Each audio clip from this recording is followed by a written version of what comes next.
Okay, a video about body language, and certainly in society, body language is an understood thing, although there's not so much large enough emphasis on it in most of people's social circles, but we know intuitively what to read here and there to a degree. But then you read up a higher level on information supplied by experts, done a deep dive into this, and you start to learn a lot more about certain things that are never really that obvious to most people, your average people. And one of those things is simple things. Just picking one would be, every single time I ask, what is the most honest part of a body language cue? What is the most honest part of body language? People always get it wrong because nobody looks at people's feet all the time, and it's not the forefront of their mind. They use the face to communicate, but the feet point in the direction the mind wants to go. So if someone's talking to you and your feet pointed towards you, particularly if one foot, usually the right foot, pointed forward a little bit, and they're leaning forward, they're attentive and interested in the conversation. If their torso's sort of called blading, not so square on with you and leaning forward, but it's sort of like turned a little bit, and the feet pointing away from you a little bit, maybe the right foot, whatever, pointing in a certain direction, they want to leave the conversation, probably. Not necessarily because they're annoyed, they may be tapping the foot, yes, all interesting, but I need to move on to this other thing. Could be kind of like what they're thinking, the message, but they're being verbally, socially polite by not saying, I need to get on and end the conversation. You're wasting my time. They're being socially polite. Maybe if they do fold their arms and do that, this is the important bit. Clusters of things, not just the arms folded. What else is going on? What else is going on with the face as well? And the more you look at the body language cues, that which is most default to us, most of the forefront of our mind, the face, tends to be not forgotten, but you're looking at all those other clusters and you think, hang on a minute, what's the face doing as well as those other clusters? That's important to focus on that. So I'm going to do a test right now by Vanessa Van Edwards has a website, The Science of People. That's her website, and she's written books out there. She started off in life very socially awkward. There's certainly a lot that she's taught and written about that is about body language cues you can do, not the cues you're observing, but also part of it is observing so you can adjust your own cues to get people to be socially comfortable with what you're doing in the conversation, socially open up a bit more.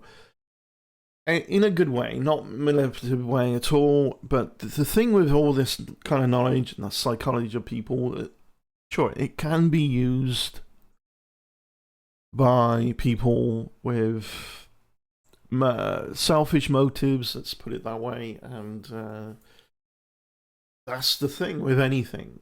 Anything can be weaponized information-wise and behaviors. Knowledge about behaviors, psychology, that can be weaponized. So can a physical object. Knife and fork to eat your food with, yeah, sure. Or you can damage somebody with it. So, it's... People say, should we be delving deeper and deeper into human behaviors here and there because of how it can be weaponized? It's always going to be the case. It doesn't matter what it is. Because human nature can be really nasty sometimes and selfish, and self-destructive and destructive for people around, destructive people.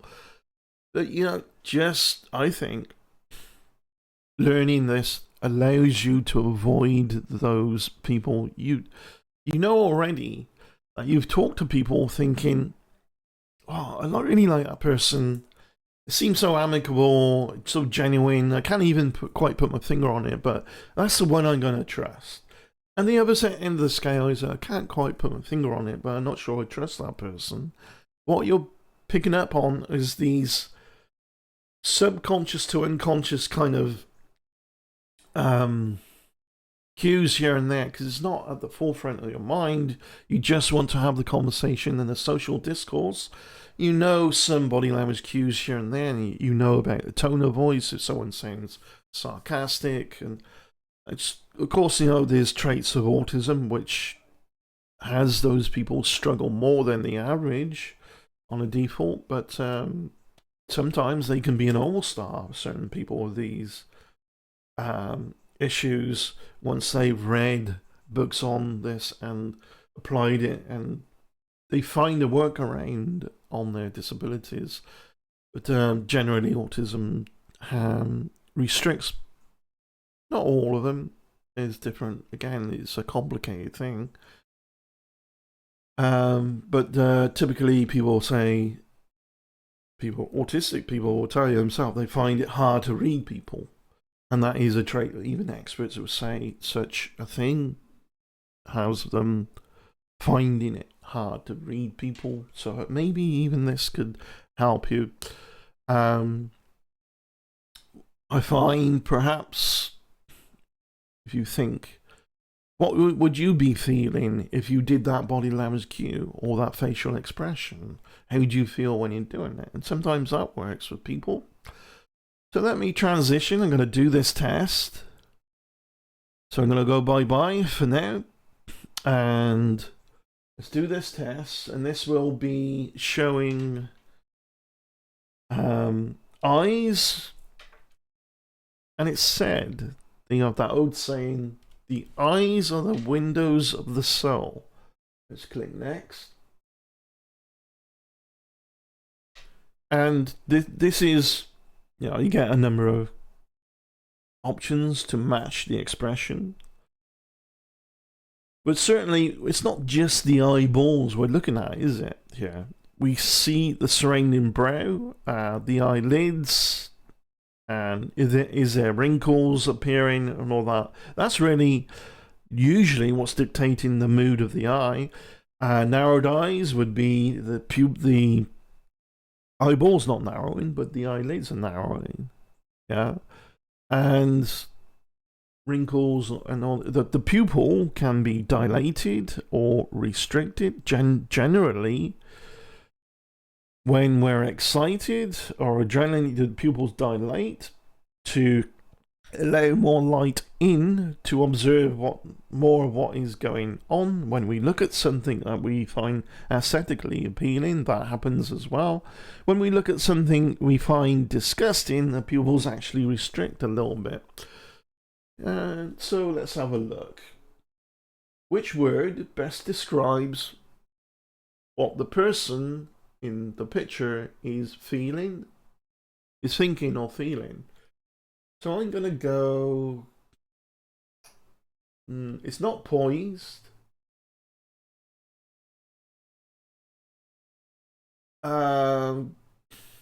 Elated?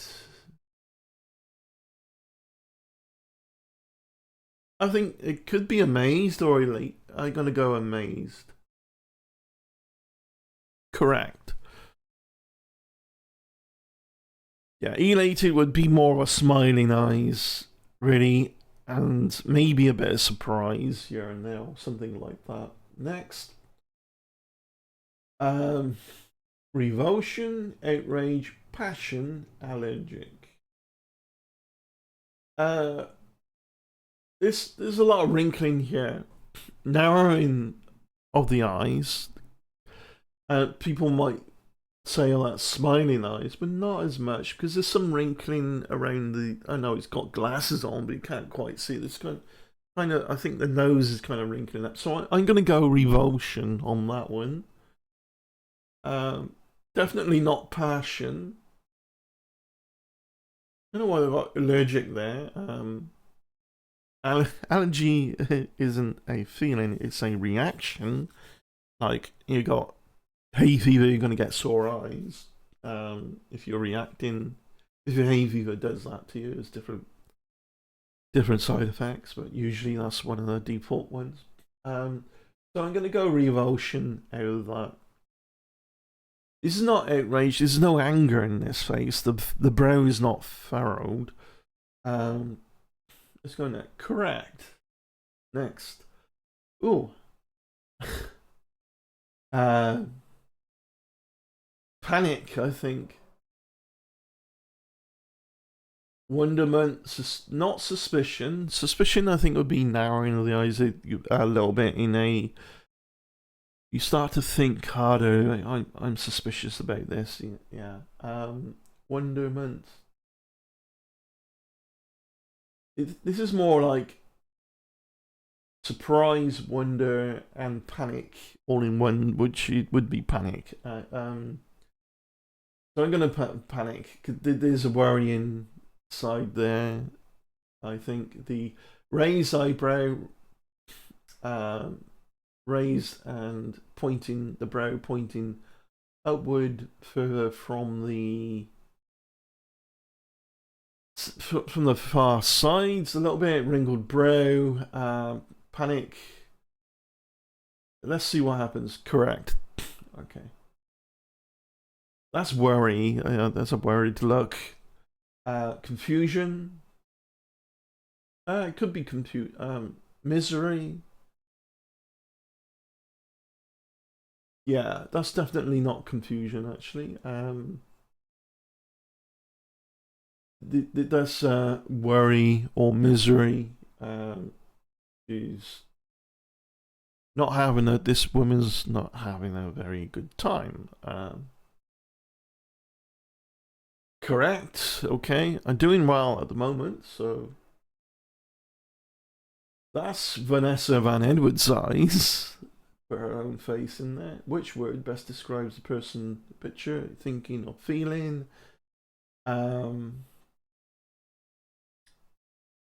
Overjoyed. I think that those are smiling eyes. The cheeks may probably coming up, causing a wrinkle on the far outer side, the left and the right.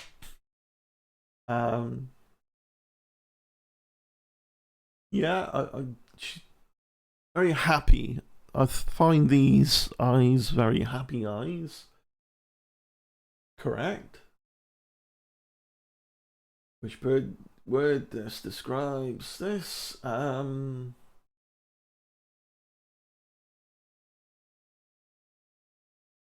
look at that and I imagine somebody going, whoa. And do that in surprise and say, whoa, like you're in awe or something. What expression do you do when you think about that? I'm going to say awed. Perky and not playful. Yeah, I'm going to go. Let's see what happens. Is it correct?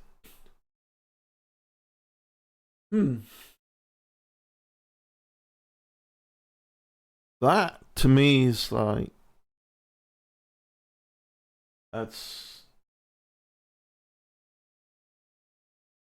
yeah. It's not bored. It's scornful. I think.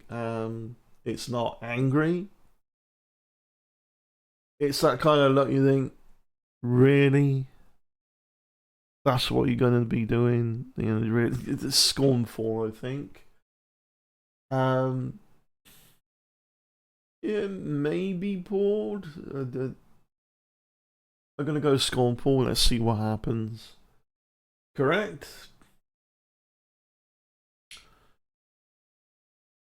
That's a scared. This is a scared look. The eyelids are open, revealing the eye.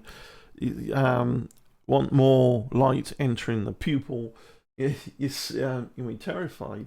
I mean, the pupils are narrowed but it's definitely not discussed because there's not. When we are discussing, you have that curling up in the nose, so that's not evident on the nose bridge there. I think terrified, not upset, because it doesn't look like I'm worried. The brow position of the brow, not worried, or misery like the other one was. So you eliminate that one. Frustration would require a bit of a furrowed brow, I think.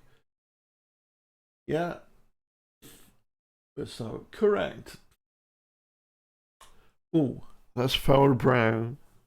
Not a happy person. Mad, I think. Confused, not necessarily. Disappointed, probably. Not excited, not confused. I think it's mad, angry.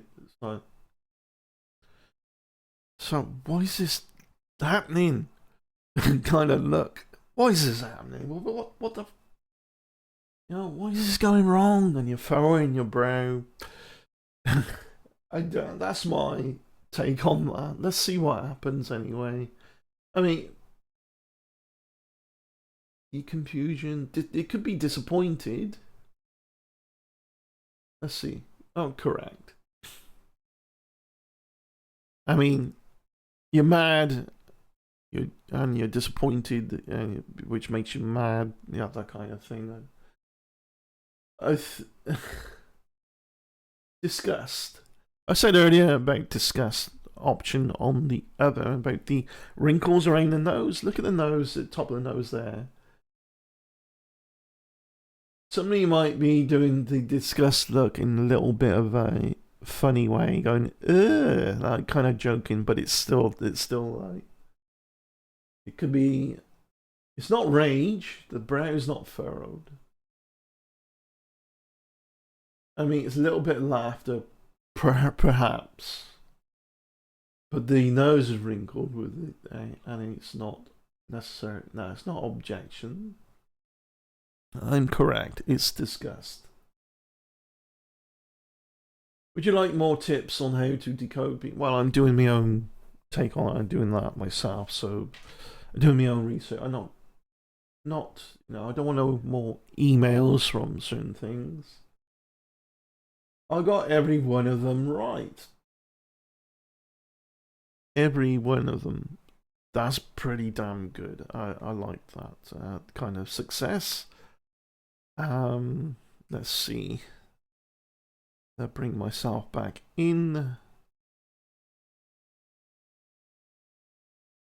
Now I wonder what social skills the company has. Could they do that well on something like that? Highly unlikely. Highly unlikely. It does, every time I think about such people, those who know, if I'm referring to people as the company, well, thank you, Cheshire, for that labeling of them, because it's ideal, and certainly, yeah, those who know, and certainly every time I think about these nutters, which isn't a lot, if I got the internet in front of me and there's something being said about them, sure, then. I think they literally thought, oh, this, they got dysfunctional and got against trouble out there in the so-called real world, but the internet is an extension of the real world. So much so that we fail to see it. So I don't like to use those terminologies. And certainly real world skills have been presented to you in reading people's eye expressions, if you will, eyelids and so on. This is something where they've got themselves into a bit of trouble here and there in the real world, so to speak. Again, in these outside of the internet, outside of the bubble of the internet. Then didn't learn because they're so narcissistic and think they're always right, and why should they change? You know, it's not fair that they got to change for the sake of everyone else. That's that sort of mindset. Spoiled children, and I don't think these people ever really got much of a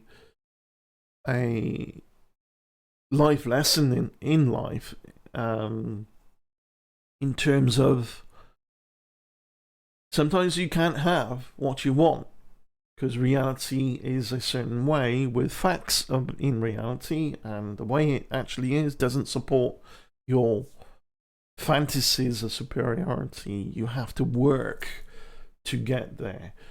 That's the same with everyone. That's not just these individuals who are targeted to be restricted that way, because in their mindset, in their worldview, it's like, oh, it's so unfair, why should I have to do this and that? And then again, like I said in my previous video, it's not fair that you could be so successful while being humble and genuine, and I got to work hard to do all these things, these mental gymnastics, and it's still not, and try to copy you, and it's still not working for me. It's just not fair. And it's like, And again, you know, I put the metaphor out as an athlete trying to, somebody who's not an athlete trying to outcompete an athlete. An athlete is the product of all their training, all their past, and these dysfunctional people are the product of their practice dysfunction, because they always want their own way regardless of the facts. They want to twist the facts to their own fantasy, just like Aaron did from day one. A fantasy of using a court of law. How pathetic this is. Using a court of law for clout for a YouTube channel. It's going to be great and going to be amazing and this and that. And it's just... she ran out that wall with super high speed, all excited about that. And he went, knocked herself out, and she starts crying and bitching that it's not her fault. It's everybody else's. Or anyone who's genuine and honest, who just works on trying to be in line with the facts of reality, and trying to be the better person in a genuine way, not a parlor trick, not a bunch of fictional crap to pull the wool over people's eyes. But these narcissistic people, that's what they do. That's what they do, and they think it's what everybody does in order to succeed in life. That's what you do to succeed. Typically, America, you know, that's encouraged in America because any idiot can have a go as long as you got the gift of the gab and enough money, right? And you can worm your way into positions of authority. Donald Trump, for instance. Look how disgusting, backward Trump is.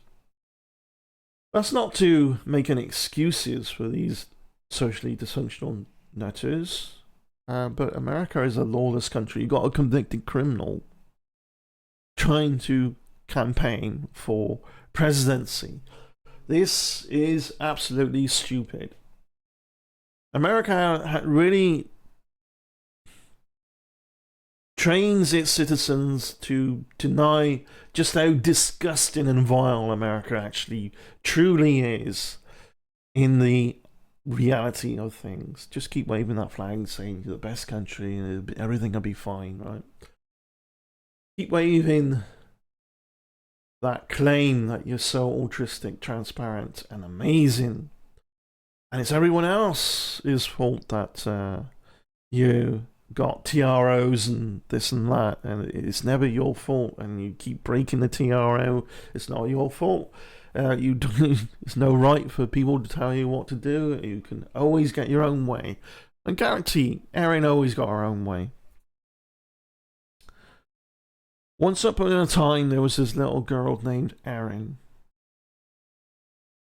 She attempted to kill a cat because it was horrible. It was so fluffy and puffy and getting allergic reactions from it. I hated it. And blamed it on his son. She thought, oh, I know, I'll blame it on my sister. Sister perhaps got the blame. And then perhaps, oh, I know, I can twist things to get my own way. Killed a mouse. Felt guilty about it, but I know I'll twist it so I can get my own way. Educated guess, educated deduction on that, based on Aaron's present behavior as a adult. They never grew up. Any of these nutters, they never grew up. And what is it with this obsession of attacking women over the internet? And any men being shitty over the internet, they're not pointed out, they're not talked about at all. It's kind of misogynistic, but it's also perhaps like trying to attack women while trying to copy them. It's like, there's no right. You can't be this. It's just not fair that you're more successful than I am because you. Why? How dare you be genuine and succeed when I can't? We'll stop being a fake. Fake hair extensions. And the projection is, oh, the hair onto somebody else's. The projection is like, oh, I don't like your hair. Well, why? Because it's genuine, it's real, there's no extensions, it's not even dyed, it's just a haircut. How littered is your surroundings with makeup products and hair products because you're so obsessed about your image. It's so insecure because you hate yourself. Do you have that look of disgust when you look in the mirror? Thinking, oh, it's no good. I'm going to put all this makeup on and hair extensions and so on. Yeah. And I think of Erin. Her own Amazon wishlist has hair extensions, so, you know, go figure. Wearing a wig. I'm wearing a wig because I washed my hair. Cheshire Vic comes on live stream, and I just got out to share, as you can tell, she would say, and her hair's like kind of still wet and maybe a bit floppy, and she's not so egotistically proud or whatever that she would find that necessarily a bad thing, but you know, she might mention it, fine, and you move on the rest of the show. It's just the thing. People wash their hair, no big deal, and it's no big deal of it looking wet and lanky and not stylable until it gets dry, maybe. But Erin, that bothers Erin because part of her image that is attached to how she sees herself versus how she wants you to see her, how she really sees herself.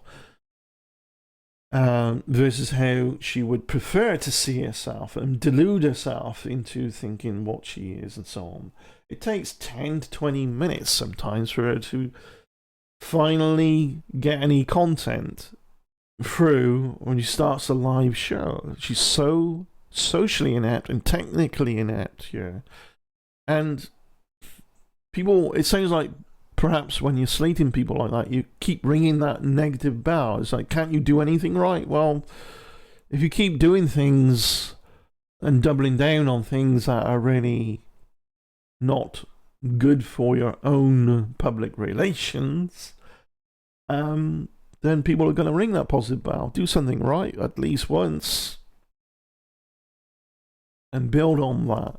What would doing something right begin with people like Erin? What it would begin with not pretending is just scrapping the whole fake persona. But she's worked on that for years, decades even. They all have, because they all taught themselves like, oh, you manipulate things, change things, and jump on these bandwagons. You can manipulate other people to make you feel good, better about themselves in the moment, so they step one up in their viewpoint, rather than actually fuck the fakery, just be real. Why are you being a dick? Stop being a dick, just be real. And they can't, because it's so habitual, and they're too proud to go, oh, I don't want to do this anymore, this is actually not me. It's the what I've pretended to be and got addicted to doing because I keep getting this, like, get the views and the likes and everything else while I'm pretending to be this fake thing. It's not me. They can't, there's no way that's going to happen. And there's no way these people have the social skills to, or want to have the social skills to develop better out there in life, reading other people, for instance, their expressions and so on, as well as, that didn't work out there outside of the bubble of the internet. Again, I don't like the in real life term. Outside of the bubble of the internet, it didn't work. So instead of them admitting, oh, it's them that are a problem, they come to the internet and carried on doubling down with their dysfunction. And now they got, ooh, I got thumbs up, I got people joining, now I'm on a winner. No, you're not. Because there's plenty out there, or is just as dysfunctional as you, probably gaslighting, blowing smoke up your ass in your chats, thumbing you up because they know they can use you to big them up and saying, oh, this person is supporting me. Because guess what? At the end of the day, misery loves company, and it's not friendship, it's just company when it's convenient. And when it's no longer convenient, they all throw each other under the bus. Oh, don't need you anymore. Screw you.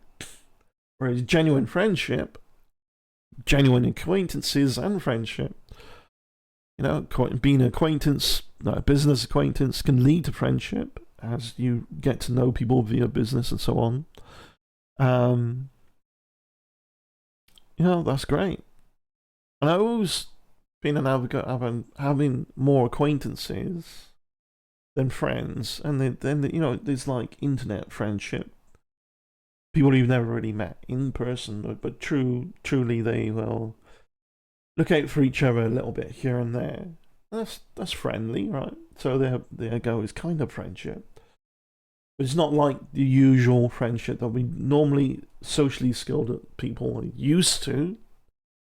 I have my small, close-knit group of friends in real life, if you will, right outside of the bubble of the internet.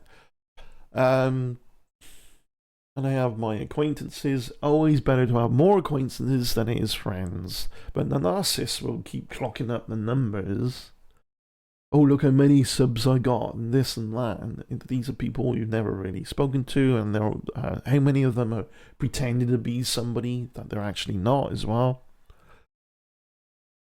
Because again, misery, the misery of the company loves the company. Very useful for each other during the misery, during this journey that they want to keep that drama train going, because what else have they got? They're so close to and attached to the bullshit machine that they created that they don't know what else to do at that moment. They're going to be outside of their drama. They have to think and actually be creative and think about what they got to do, and perhaps learn how to use OBS, let alone StreamYard. Any idiot can use StreamYard, so guess what? Idiots are using StreamYard. That's a very good point Cheshire made. And yeah, it's too easy to use. These people are incredibly simple-minded, but through no fault of their own, they're willfully simple. They're lazy, they're mentally lazy and want the easy cop-out because they've always in their life, from children all the way up, have always got their own way. The spoilt little bitches, the brats. Yeah. None of them attack men. They always attack women. As if women are an easy pushover somehow. Perhaps they believe that. Or is it, no, competition. Other people can't look genuine and maybe pretty by just being just genuine and looking after themselves.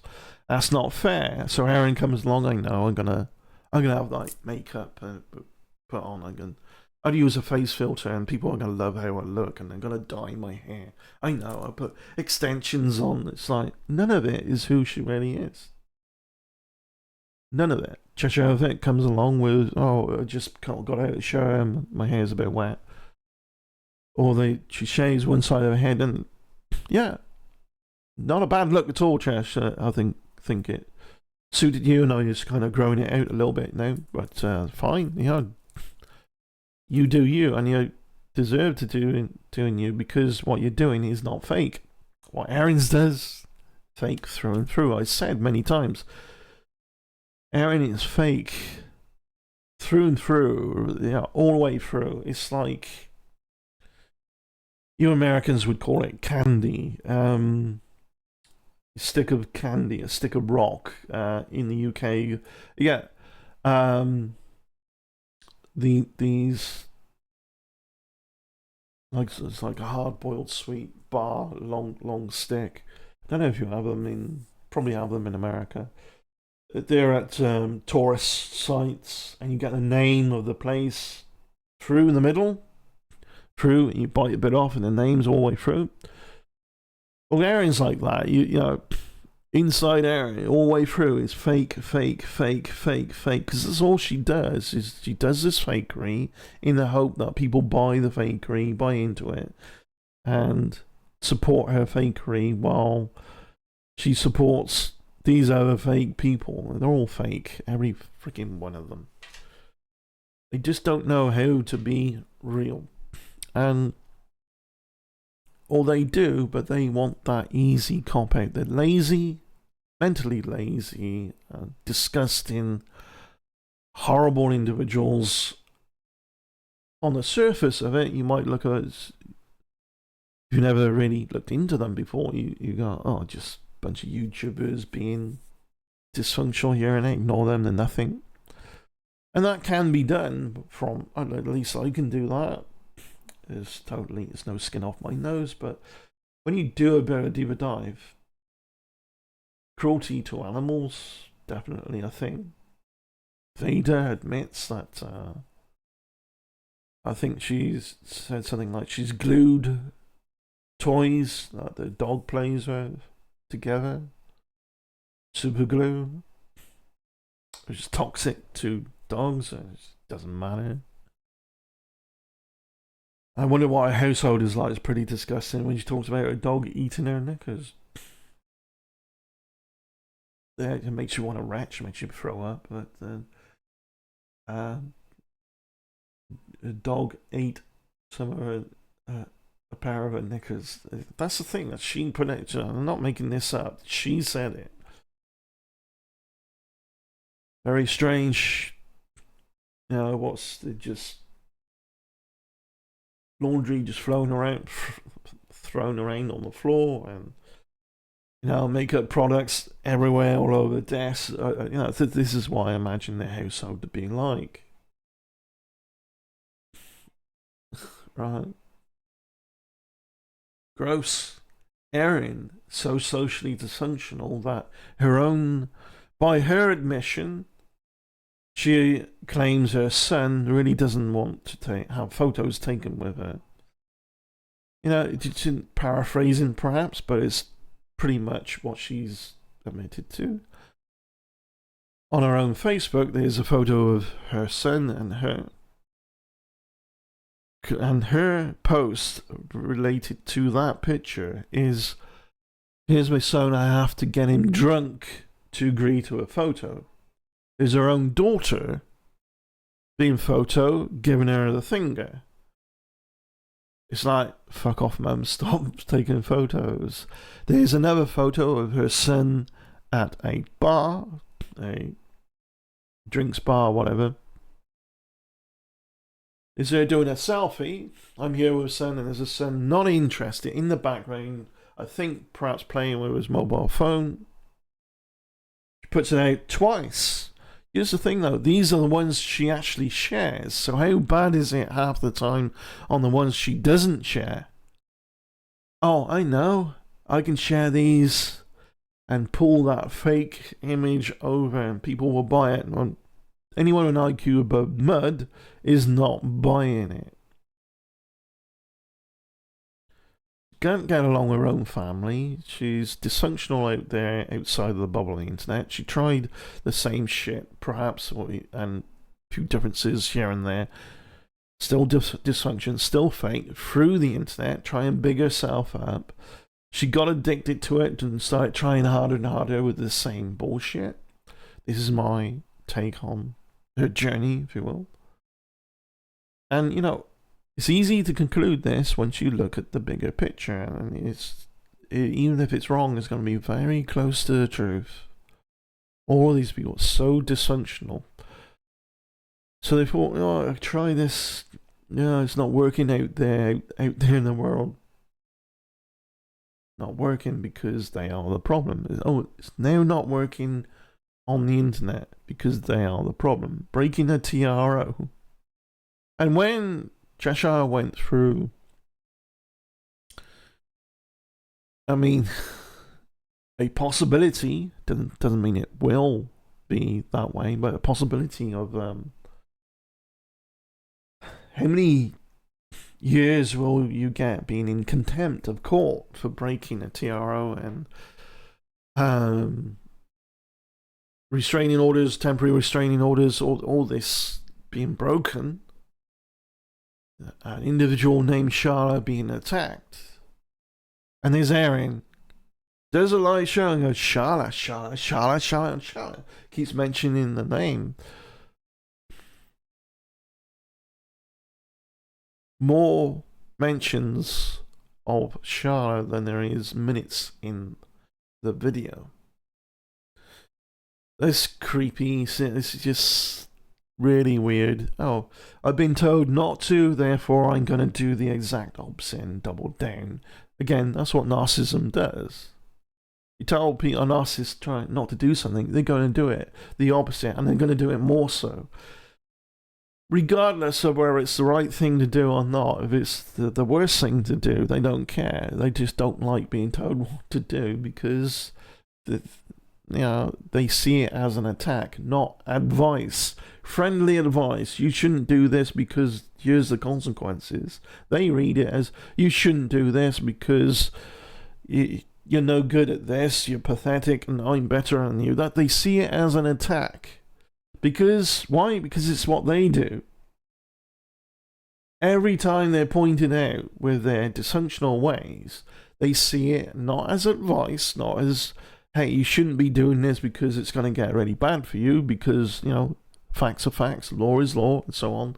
They don't see it as advice to have them better themselves while they're jealous about people being better than them.